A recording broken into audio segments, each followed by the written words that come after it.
ఇప్పుడు నేనైతే ఇక దుకాణంకి వెళ్ళి సామాన్ తెప్పించిన ఫ్రెండ్స్. ఇదో మాతోనే దోశలు అన్నాయి మంచి చేద్దామని. ఇదేమో మినపప్పు, ఇంకో ఇది పెసరపప్పు. పెసరపప్పు మేము వండేది తక్కువ అండి అసలు. ఇవేమో శనగలు, ఇదేమో ఓమా, ఇది జీలకర్ర, ఇదేమో కొబ్బరి పొడి కూర లేనికే. అయితే ఇప్పుడు నేను కూర పెసరపప్పు చేద్దామని, పెసరపప్పు ఫస్ట్ టైం అండి నేను నిజంగా పెసరపప్పు ఎప్పుడు చేయలేదు. మొన్న మా చెల్లెలు ఊర్లో చేసింది బాగుండే, అందుకనే నేను మిగతా ఇప్పుడు చేద్దామని పెసరపప్పు చేద్దాం. కూరగాయలు ఏం చేద్దామంటే ఏం లేవు, రేపు అంగడి మాతోటి.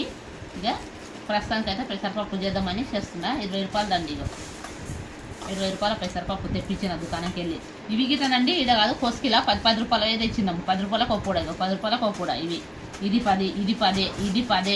ఇవన్నీ 10 చూడండి. కొసుకిలా తీసుకొచ్చిన ఆడ కొసుకిలా బజార్లో. ఇదేమో ఓమా, ఎందుకంటే దగ్గులు అవుతున్నాయి కదా, ఓమా ఇది. ఇదేమో జీలకర్ర, ఇదేమో కొబ్బరి పొడి. ఇవన్నీ తీసుకొచ్చినా ఇప్పుడు పెసరపప్పు వండుతున్నా ఫ్రెండ్స్. ఇంకా కదన్నా, బాయ్.